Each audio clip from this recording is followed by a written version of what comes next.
स्वागत करता हूं गणेशा स्टडी कॉन्सेप्ट चैनल पर। और दोस्तों, कल मैंने जो टॉपिक लिया था और उसमें शक्ति पृथक्करण की व्यवस्था को बताते हुए उसके बारे में बताया कि देश की शासन व्यवस्था को 3 भागों में बांटा गया और वो बताया गया व्यवस्थापिका, कार्यपालिका और न्यायपालिका और व्यवस्थापिका। आज उसके संदर्भ में थोड़ा डिस्कस करते हैं। तो आज पढ़ेंगे हम व्यवस्थापिका के बारे में। हम पढ़ेंगे व्यवस्थापिका के बारे में पढ़ेंगे। अब दोस्तों, यहां पर लिखा हुआ है व्यवस्थापिका। क्या लिखा हुआ है? व्यवस्थापिका। तो दोस्तों ध्यान रखना, केंद्र और राज्यों की बात करते हैं तो केंद्र और राज्यों के अंदर जो व्यवस्थापिका होती है उसको अलग अलग नामों से जानते हैं। केंद्र और राज्य के अंदर जो व्यवस्थापिका होती है उनको अलग अलग नामों से जानते हैं। केंद्र में जो व्यवस्थापिका या जो भारत देश के अंदर बात करेंगे तो भारत देश में जो व्यवस्थापिका होगी उसको संसद के नाम से जानते हैं। दोस्तों, उसको संसद के नाम से जानते हैं। और राज्य के अंदर जब बात करेंगे या केंद्र शासित प्रदेशों की जब बात की जाती है, राज्य या कोई केंद्र शासित प्रदेश जहां पर व्यवस्थापिका है तो वहां पर जो व्यवस्थापिका होती है उसको विधानमंडल के नाम से जानते हैं।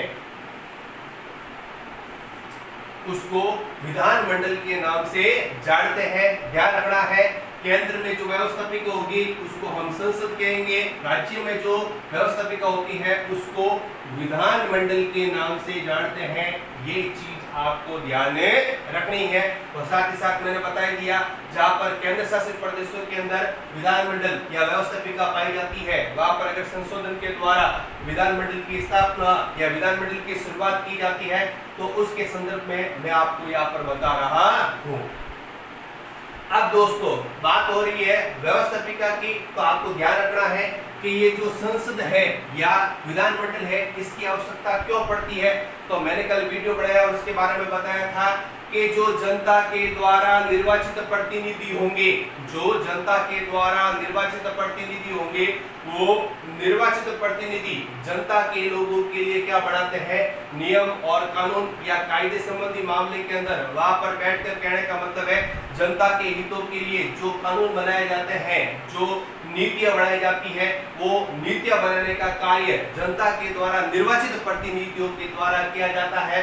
और वो लोग या संसद के अंदर या विधानमंडल के अंदर बैठकर वो कार्य करते हैं।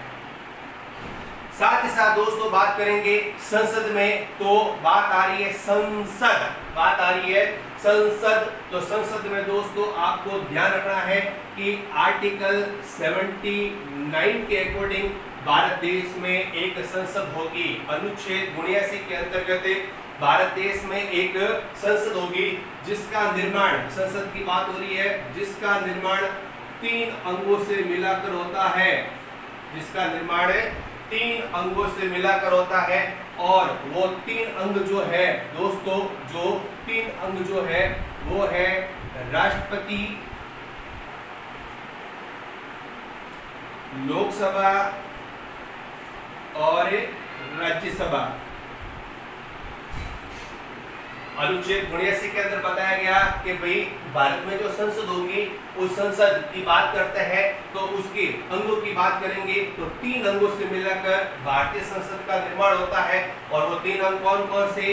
राष्ट्रपति, लोकसभा और राज्यसभा, इनसे मिलाकर भारतीय संसद का निर्माण होता है। दोस्तों ये चीज आपको ध्यान रखनी है।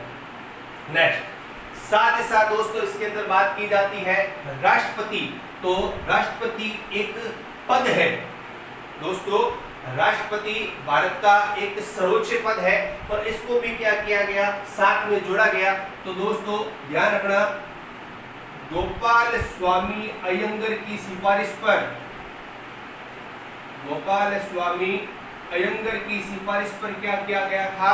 राष्ट्रपति को संसद का अभिन्न अंग बनाया गया। ये चीज आपको ध्यान रखनी है। दोस्तों, क्योंकि राष्ट्रपति जो है वो एक भारत देश का सर्वोच्च पद है, संवैधानिकता के आधार पर सबसे सर्वोच्च पद है जो राष्ट्रपति का पद है। तो यहाँ पर दोस्तों मैंने यहाँ बता दिया, गोपाल स्वामी अयंगर की सिफारिश को ध्यान में रखते हुए क्या किया गया, राष्ट्रपति को संसद का अभिन्न अंग बनाया गया। लेकिन यहाँ पर जो आप लिखा हुआ देख रहे हो लोकसभा और राज्यसभा, यहाँ पर आप जो देख रहे हो लोकसभा और राज्यसभा, तो ध्यान रखना दोस्तों, लोकसभा और राज्यसभा की बात करेंगे तो संविधान का अनुच्छेद 80 और संविधान का अनुच्छेद 81, संविधान का अनुच्छेद 80 और संविधान का अनुच्छेद 81, इसके अनुसार क्या होगा, अनुच्छेद 80 के अनुसार भारत देश में एक राज्यसभा के बारे में बताया गया, सदन के बारे में, और अनुच्छेद 81 के अंदर लोकसभा के बारे में बताया गया। दोस्तों ये ध्यान रखना है, और ये दोनों क्या है, सदन है, लोकसभा सदन और राज्यसभा सदन है। और ये लोकसभा और जो राज्यसभा सदन है जो जनता के द्वारा निर्वाचित प्रतिनिधि होते हैं, और जनता के द्वारा निर्वाचित प्रतिनिधि यहाँ पर क्या करते हैं, अपने अपने कर्तव्यों का पालन करते हैं और अपने अपने सत्रों का प्रतिनिधित्व करते हैं। तो दोस्तों यहाँ पर सीधी सीधी बात, अंग पूछे, क्या पूछे, अंग तो तीन मीन्स राष्ट्रपति, लोकसभा और राज्यसभा। लेकिन सदन की बात करते हैं तो दोस्तों भारत देश में द्विसदनात्मक व्यवस्था को अपनाया गया। दोस्तों भारत में द्विसदनात्मक व्यवस्था को अपनाया गया, और भारत देश में द्विसदनात्मक व्यवस्था को किस देश के संविधान से लिया गया, तो ब्रिटेन देश के संविधान से द्विसदनात्मक व्यवस्था को भारतीय संविधान में ग्रहण किया गया है। देख लो, दो सदन है, एक लोकसभा और एक राज्यसभा। और देखो जो चीन की बात करेंगे वहां पर एक सदनात्मक व्यवस्था पाई जाती है, पर भारत में ऐसा नहीं है, भारत में दो सदन है, इसलिए यहाँ पर द्विसदनात्मक व्यवस्था जो ब्रिटेन देश के संविधान से भारतीय संविधान में ग्रहण की। नेक्स्ट दोस्तों बात करते हैं राष्ट्रपति की। तो यूं देखा जाए आर्टिकल 52 अनुच्छेद 52 के अनुसार भारत देश में एक राष्ट्रपति नाम का एक पद होगा, लेकिन राष्ट्रपति भारत देश में नाम मात्र का सत्ताधारी होता है। राष्ट्रपति देश में नाम मात्र का सत्ताधारी होता है, मीन्स नाम इसका है पर काम इसका नहीं है। देश के समस्त कार्य राष्ट्रपति के नाम से किए जाते हैं, पर नाम इसका होता है पर ये काम इसका नहीं है, क्योंकि प्रधानमंत्री और मंत्रिपरिषद की सलाह के अनुसार राष्ट्रपति के द्वारा ये कार्य पूर्ण किए जाते हैं। इसलिए नाम मात्र का सत्ताधारी किसको माना गया, राष्ट्रपति को माना गया है। इसके साथ मैंने बता दिया कि राष्ट्रपति को संसद का अभिन्न बनाया गया, तो अभिन्न अंग बनाया गया गोपाल स्वामी अयंगर की सिफारिश पर राष्ट्रपति को संसद का अभिन्न अंग बनाया गया।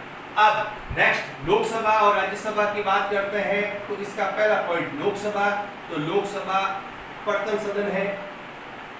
तो दोस्तों इसका पहला जो पॉइंट हो जाएगा, तो सीधी सी बात है, ये कौन सा सदन हो जाएगा, ये द्वितीय सदन है। ये प्रथम सदन है तो यह कौन सा सदन है, द्वितीय सदन। अब नेक्स्ट बात करेंगे दूसरी, तो लोकसभा के जो सदस्य हैं वो जनता के द्वारा प्रत्यक्ष रूप से निर्वाचित होकर आते हैं।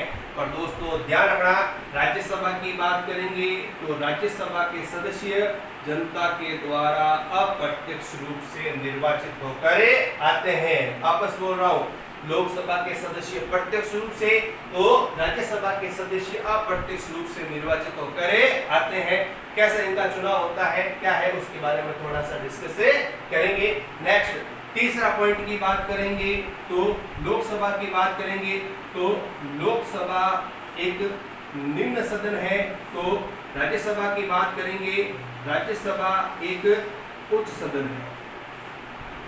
निम्न सदन क्योंकि आम जनता के द्वारा सदस्यों का निर्वाचन किया जाता है, इसलिए इसको निम्न बता दिया गया। लेकिन यहाँ पर जो 12 सदस्य कला, साहित्य, विज्ञान, समाज सेवा आदि क्षेत्रों में विशेष ख्याति प्राप्त कर चुके लोगों को मनोनीत करता है, तो कहने का मतलब है इसलिए उसको उच्च सदन की श्रेणी दी गई है और लोकसभा को निम्न सदन माना गया है।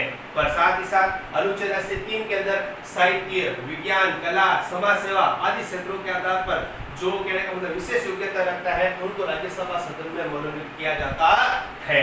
साथ ही साथ इसके अंदर बात करेंगे तो चौथा पॉइंट आएगा, और चौथा पॉइंट है लोकसभा के सदस्यों की जब बात की जाती है, लोकसभा के सदस्यों की बात की जाती है तो पॉइंट आता है लोकसभा सदन एक अस्थायी सदन है। लोकसभा सदन एक अस्थायी सदन है, जिस सदन को समय से पूर्व भंग किया जा सके वह अस्थायी। लेकिन राज्यसभा की जो बात करते हैं, राज्यसभा स्थायी सदन मीन्स जिस सदन को भंग नहीं किया जा सके वह स्थायी सदन कहलाता है। दोस्तों आपको ये चीज ध्यान रखनी है, ये अस्थायी सदन है और ये स्थायी सदन है। और दोस्तों इसी के साथ मैंने आपको इसके बारे में आपके साथ डिस्कस किया और आपको बताया संसद के मुख्य रूप से 3 अंग, और उसके बारे में बता दें 3 अंग कौन से, राष्ट्रपति, लोकसभा और राज्यसभा के संदर्भ में हमने डिस्कस किया। और दोस्तों अब आपको बता देता हूं राज्यसभा के सदस्यों का चुनाव जनता के द्वारा अप्रत्यक्ष रूप से होता है। कैसे? तो दोस्तों ध्यान रखना है, राज्यसभा के सदस्यों का निर्वाचन राज्यों के जो विधायक होते हैं, विधायकों के द्वारा राज्यसभा के सदस्यों का निर्वाचन किया जाता है। फॉर एग्जाम्पल बताता हूं, जैसे कि बात करेंगे राजस्थान राज्य में, एग्जाम्पल के रूप में बात करते हैं, राजस्थान राज्य में जो विधानसभा, राजस्थान राज्य में जो विधानसभा सीटों के बारे में बात करते हैं तो कुल सीटों की संख्या है 200। राजस्थान राज्य में विधानसभा की बात करेंगे, सीटों की संख्या है 200। पर साथ ही साथ बात करेंगे राजस्थान राज्य में अगर राज्यसभा की सीटों की बात करते हैं तो राजस्थान राज्य में राज्यसभा की सीटों की संख्या है 10, और राज्यसभा की सीटों की संख्या 10 है। और साथ ही साथ हम ये पढ़ते हैं कि राज्यसभा के सदस्यों का जो कार्यकाल है, इसके 1 सदस्य प्रति 2 वर्ष के बाद सेवानिवृत्त होते हैं और उनके स्थान पर नए 1 सदस्य अपना पद ग्रहण करते हैं। तो जो उनके जो सदस्य हैं वो राज्यसभा में जो पहुंचेंगे वो पहुंचेंगे 4 + 3 + 3, ऐसे करके राज्यसभा के सदस्य प्रति 2 वर्ष के बाद राज्यसभा सदन में अपनी सदस्यता ग्रहण करते हैं। अब इनका चुनाव होता है, तो चुनाव के संदर्भ में जब बात की जाती है तो ध्यान रखना, मैंने यह बताया राजस्थान राज्य में विधानसभा सीटों की संख्या या जो एमएलए की बात करेंगे तो विधानसभा सीटों की संख्या 200 है। और राजस्थान की जो जनता है दोस्तों, राजस्थान की जो जनता है इन 200 सदस्यों को प्रत्यक्ष रूप से वोट देकर निर्वाचित करती है। राजस्थान की जो जनता है इन 200 सदस्यों को प्रत्यक्ष रूप से वोट देकर निर्वाचित करती है। अब जब बात आती है राज्यसभा की, तो राजस्थान राज्य में राज्यसभा की सीटों की संख्या कितनी दोस्तों? 10। तो ध्यान रखना है कि अब इन 10 सदस्यों को जो चुनेंगे वो कौन चुनेंगे? ये जो राजस्थान के जो एमएलए, जो विधायक होते हैं वो इन सदस्यों को वोट देकर निर्वाचित करते हैं। ध्यान रखना, 10 सदस्यों का चुनाव की बात होगी तो उनको वोट देने का कार्य एमएलए लोगों या विधायक लोगों के द्वारा किया जाता है। देखो मैंने बता दिया, राजस्थान की जनता का इन 200 सदस्यों के साथ प्रत्यक्ष संबंध है, लेकिन राजस्थान की जनता का इन 10 सदस्यों के साथ, राज्यसभा के 10 सदस्यों के साथ प्रत्यक्ष संबंध पर दोस्तों कैसा संबंध है? अप्रत्यक्ष संबंध देखने को मिलता है। ये चीज आपको ध्यान में रखनी है दोस्तों, ये चीज मैंने आपको यहाँ पर बताई है। ध्यान रखना कि भाई राजस्थान की जनता का इन 200 सदस्यों के साथ प्रत्यक्ष संबंध है, लेकिन इन 10 सदस्यों के साथ उनका प्रत्यक्ष संबंध नहीं होता है। इसलिए ध्यान रखना कि विधायक लोगों के द्वारा चुनाव किए जाने के कारण राज्यसभा के सदस्य अप्रत्यक्ष रूप से निर्वाचित होते हैं। अगर आप इसकी कोई पिक वगैरह लेना चाहे, फोटो वगैरह खींचना चाहे तो खींच सकते हैं। और अब नेक्स्ट इसके बारे में आपको बता रहा हूं मैं, ये तो हुई संसद की बात। अब नेक्स्ट जब बात की जाती है तो दोस्तों मैंने बताया व्यवस्थापिका 2 प्रकार की, और 2 प्रकार की व्यवस्थापिका के अंदर मैंने बात की केंद्र और राज्य की। केंद्र के संदर्भ में बात कर दी और राज्य के संदर्भ में मैं नेक्स्ट कल इस वीडियो के बारे में और डिस्कस करेंगे। तो मिलते हैं नेक्स्ट वीडियो में। ओके, टाटा, बाय बाय, धन्यवाद।